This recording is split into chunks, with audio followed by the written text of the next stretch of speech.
Udahlah susah-susah sampai sini. Boleh cari yang main benci-benci. Jagalah pokoknya aku tanti. Assalamualaikum warahmatullahi taala wabarakatuh dan salam sejahtera. Baik murid-murid, hari ini kita akan sambung lagi pembelajaran kita. Kita akan lihat ciri mikroorganisma terakhir dan kumpulannya iaitu virus. Jadi murid-murid boleh terus buka buku teks muka surat 14 dan kita lihat. Baik, bagi ciri yang pertama kita akan lihat saiz virus. Virus merupakan mikroorganisma yang paling seni, maksudnya yang paling halus, dengan saiz kurang daripada 0.5 mikrometer. So, virus hanya dapat dilihat melalui mikroskop elektron. Ini mikroskop elektron ya. Okay, gambar dia. Baik. Untuk bentuk virus, jadi kita perhatikan ada 4 bentuk virus. So, kita baca virus yang berlainan jenis mempunyai bentuk yang berbeza, seperti sfera, polyhedral, helix dan kompleks. Kompleks maksud dia gabungan antara helix dan polyhedral. Jadi kita tengok gambar dia. Ini gambar dia bentuk virus. Bentuk sfera ni bulatan lah. Contoh dia ialah virus influenza. Murid perhatikan ada lapisan protein dan dalam dia ada RNA, kita lihat. Seterusnya yang tadi dalam bentuk kedua ialah bentuk helix. Contoh dia ialah virus mosaic. Ni bentuk helix. Macam tu. Alright. Yang ketiga bentuk polyhedral. Contoh dia ialah adenovirus. Ni bentuk dia, bentuk macam apa? Set geometri kan? Bentuk geometri. Dan akhir sekali ialah bentuk virus yang kompleks, yang diberitahu bahawa dia ialah gabungan antara polyhedral ni dengan helix. Yang bawah ni bentuk helix. So gabungan dua ni kita panggil sebagai bentuk kompleks, dan contohnya ialah bacteriophage.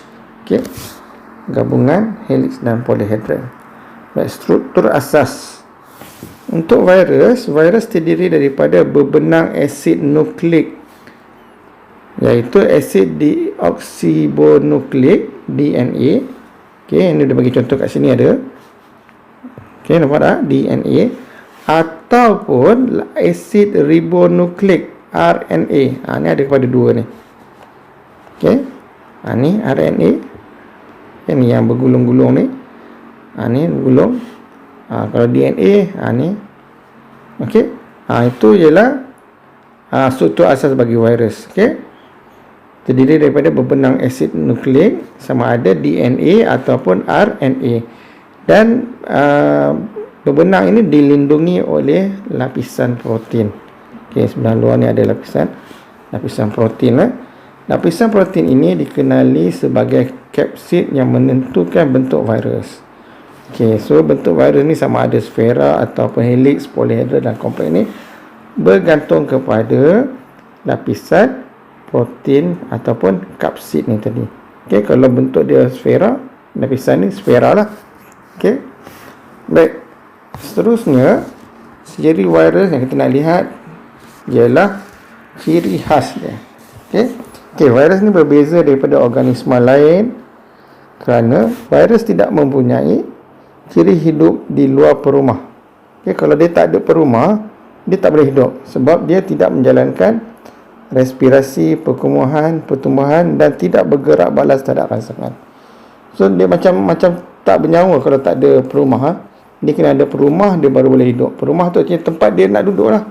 Tempat dia bertempik. Kita tengok kat sini. Seterusnya, virus hanya membiak dengan cara menjangkiti sel perumahnya. Dia pergi pada satu mikroorganisma lain atau organisma lain, seperti bakteria, haiwan dan tumbuhan. Lepas tu dia membiak kat situ. Tengok Rajah 1.18. Rajah 1.18 menunjukkan urutan proses pembiakan bacteriophage. Bacteriophage ni apa? Ni tadi ni. Virus yang kompleks tadi. proses pembiakan bakteriofag dengan menjangkiti bakteria. Okey, so virus dia ialah bakteriofag, perumah dia ialah bakteria. Okey. Okey, ni lihat ni. Okey, nombor 1, tengok ni lah bakteria. Okey, virus datang. Ni virus datang menyerang kan. Virus melekatkan diri pada perumah sel, pada permukaan sel perumahnya seperti sel bakteria. Dalam contoh ni sel bakteria lah. Okey, kalau dia pergi kat kulit kita, virus melekat diri pada permukaan sel kulit. Kalau dia masuk dalam badan kita, dia melekatkan diri dalam sel-sel dalam badan kita. Okey, dia nak serang apa? Serang jantung. Dia lekat kat sel jantung. Kan? Okey. Seterusnya, dia kata nombor 2, virus menyuntikkan bahan genetiknya iaitu DNA ke dalam sel bakteria. Bila dia dah bertempel tu, dia suntikkan bahan genetik dia tadi tu. Okey, sama DNA ataupun RNA. Bakteria dia ada bahan genetik dia sendiri, tapi virus dia suntikkan DNA dia pada bakteria ni tadi ya. Okey. Kemudian bahan genetik virus mengambil alih kawalan sel bakteria. Sebab sepatutnya DNA bakteria ni nukleus bakteria lah yang mengawal sel bakteria, tetapi virus ni telah mengambil alih kawalan sel bakteria. Sambil dah ambil alih, dia akan membahagi. Okey, bahagi tu artinya dia berkembang, dia membiak dan menggunakan bahan dalam sel bakteria untuk membina lapisan protein ataupun kapsid. Ni dia daripada DNA ni tadi dia jadi sel virus yang baru. Nampak? Ni kan dia jadikan apa? Kapsid ni tadi kan. Dia jadikan kalau spera lah. Dia jadi baru. Daripada sel DNA tadi dia jadi virus yang baru. Okey, makin lama makin banyak. Okey. Itu yang jadi nombor 4 ni, bilangan virus baru yang dihasilkan dalam sel bakteria kian bertambah. Sebab bakteria dah mikroorganisme dah mikro dah. Dia lagi halus, dia masuk dalam bakteria. Okey. So dia akan berkembang, membiak dalam sel bakteria tersebut. Okey. Seterusnya bila dah banyak tu, ni yang jadi virus baru memecahkan sel bakteria dan membebaskan diri untuk menyerang sel bakteria yang lain. Nampak dia pecahkan dan dia pergi serang yang lain pula. Jadi murid-murid boleh bayangkan lah kalau virus tu menyerang sel badan kita. Okey, dia masuk dalam sel, contohnya sel darah. Dia masuk dalam sel darah, kemudian dia membiak dalam sel darah. Kemudian apa dia buat? Dia pecahkan sel darah tu untuk menyerang sel darah yang lain. Itu contohlah. Okey. So ini urutan proses pembiakan bakteriofag dalam sel bakteria. Okey. Itulah ciri 4 ciri yang ada pada virus.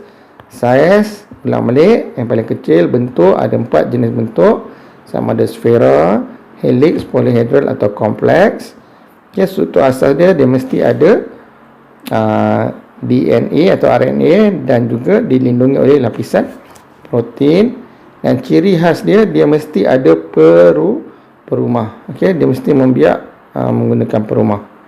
Okey, so dia menyerang perumah dengan memasukkan bahan genetik dia, kemudian membahagi dan menggunakan bahan dalam sel perumah tersebut untuk membina lapisan protein sendiri dan menghasilkan anak. Alright. Okey, itu je untuk virus. So kita dah tahu kelima-limanya setakat ni. Kita dah tahu berkenaan dengan alga, kita dah tahu berkenaan dengan fungi ataupun kulat, kita dah tahu berkenaan dengan bakteria, kita dah tahu berkenaan dengan protozoa, dan hari ni kita dah tahu pasal virus. Okey. So mana pelajar yang belum lagi tahu ataupun belum ulang kaji, boleh lihat video-video cikgu yang sebelum ni. Okey, jumpa lagi. Bye.